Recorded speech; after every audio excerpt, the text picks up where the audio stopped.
அண்ணா சீரியலில் என்ன நடக்க போகுதுன்னு பார்க்கலாம் வாங்க, வீடியோக்குள்ளே போகலாம். சிவபாலனை வர சொல்லி முத்துப்பாண்டி பேசுகிறாங்க. கூடவே பாக்கியம் எஸ்கியும் போயிருக்காங்க.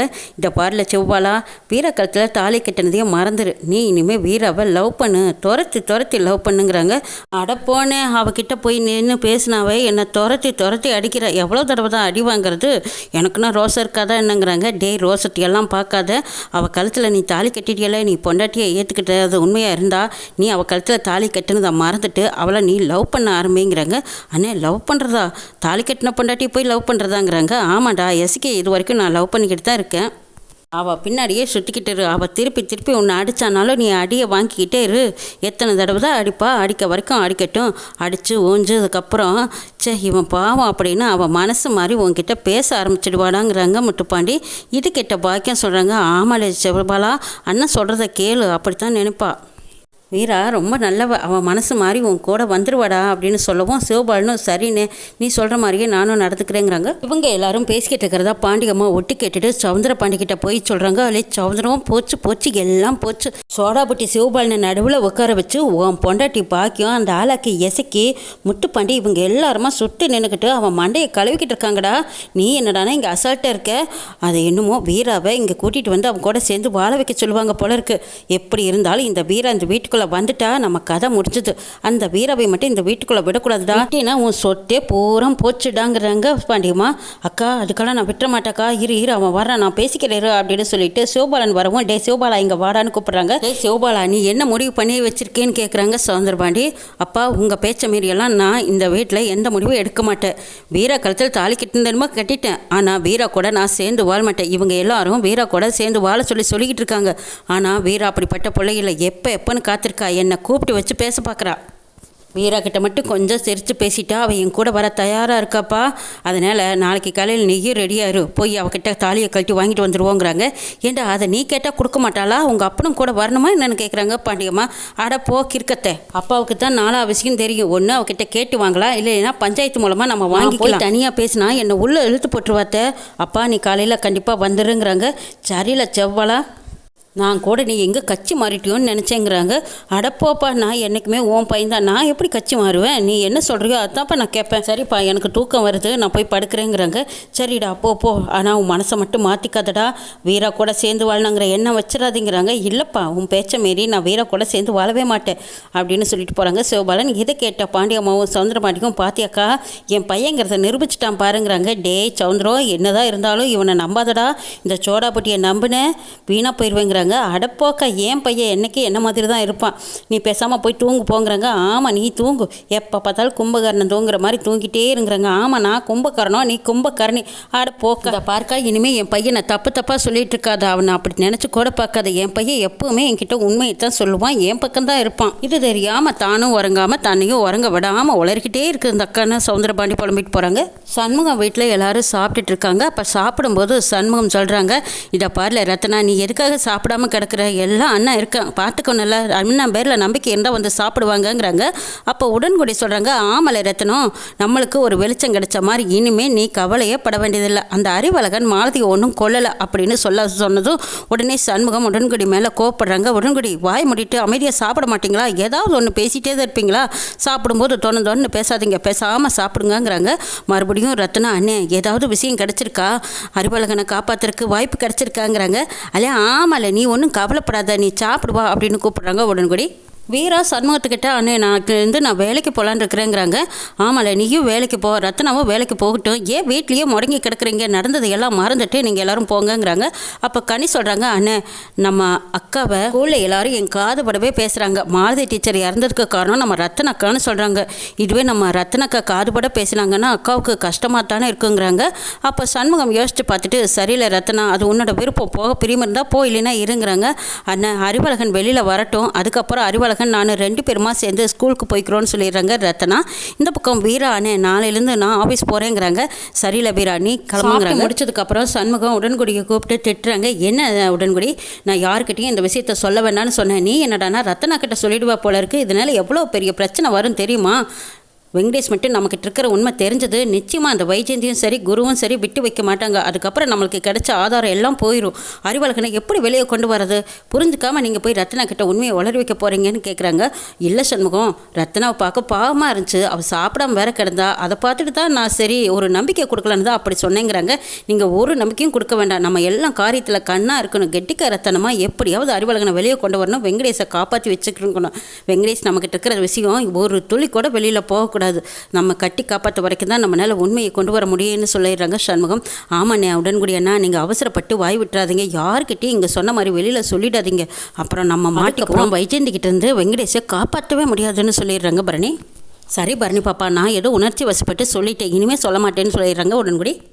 அடுத்த நாள் காலையில் வீரா ஆஃபீஸ்க்கு கிளம்பி வர்றாங்க. ஆஃபீஸ்க்குள்ளே வந்ததுமே வைஜெயந்தி உங்களை பார்க்குறக்காக வந்திருக்காங்கன்னு இன்னொரு கான்ஸ்டபிள் மேடம் சொல்கிறாங்க. இதை கேட்டதும் வீராவுக்கு புரியல, என்னை எதுக்காக பார்க்க வந்திருக்காங்க, என்னவா இருக்கும் அப்படின்னு யோசிச்சுட்டே வீரா போய் சல்யூட் அடித்ததும், சொல்லுங்கள் மேடம் நீங்கள் வந்திருக்கிறது என்னை பார்க்க வந்தீங்களாங்கிறாங்க. ஆமாம் வீரா, உன் மனநிலைமை எப்படி இருக்குன்னு கேட்டு தெரிஞ்சுட்டு போகலான்னு வந்தேன். ஆமாம், கல்யாணமானதும் கையோடவே நீ ஆஃபீஸ்க்கு வந்துட்டிய, உன் நிலைமையை பார்த்தியா, பார்க்கும்போது எனக்கு பரிதாபமாக இருக்குது வீராங்கிறாங்க.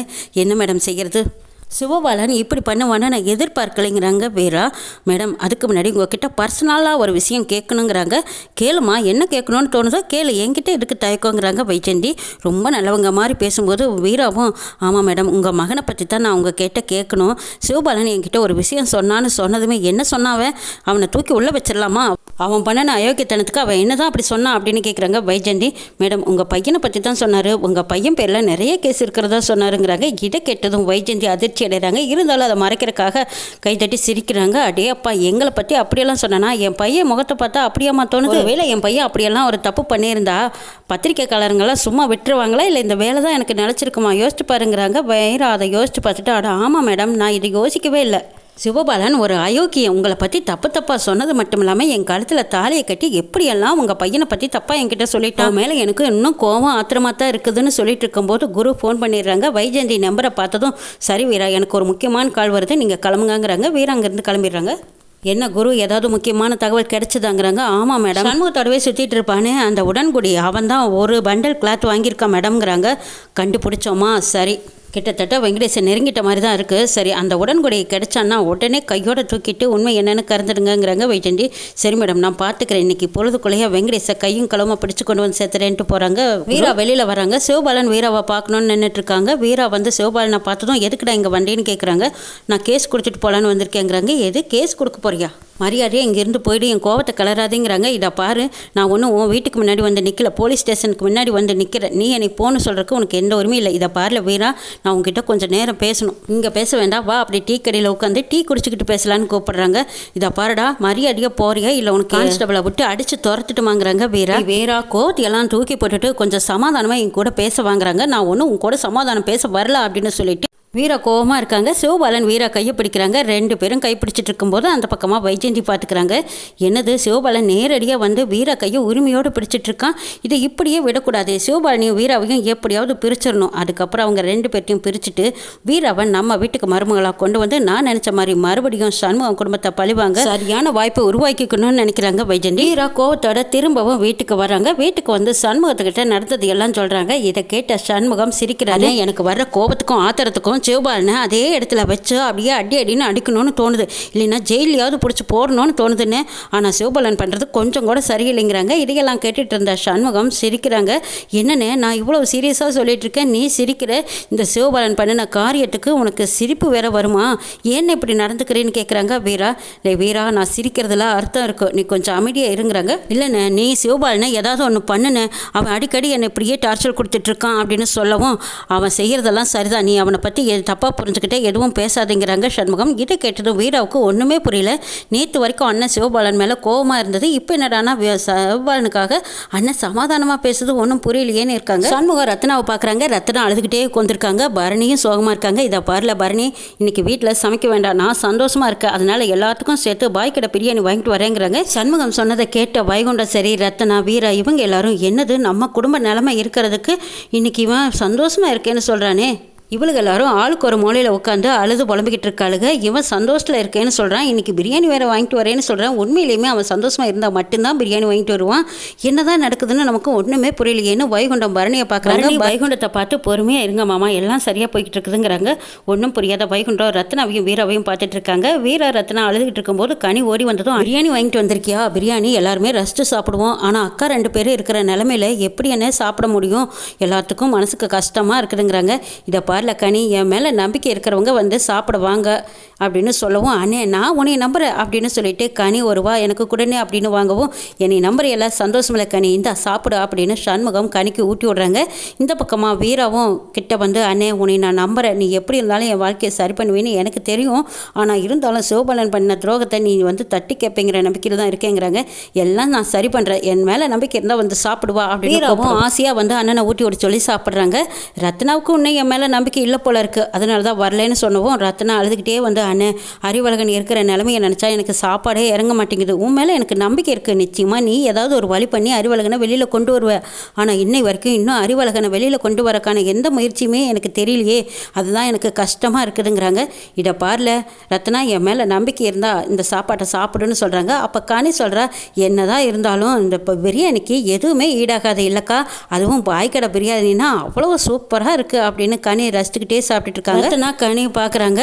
அடி பாவி, நானே எவ்வளவு கஷ்டத்தில் உருகி போய் அழுதுட்டுருக்கேன், அண்ணன் என்ன செய்ய போதோ ஏது செய்ய போதோன்னு தெரியாமல் நான் முழிச்சிட்ருக்கேன், இப்போ இவளுக்கு பாய்க்கடை பிரியாணி ருசி கேட்குதோ ருசி அப்படின்னு ரத்னா கனியை மறைக்கிறாங்க. அண்ணே அறிவழகன் சீக்கிரமாக வெளியில் வரணும், அவர் கூட சேர்ந்து வாழ நான் விருப்பப்படுறேங்கிறாங்க ரத்னா.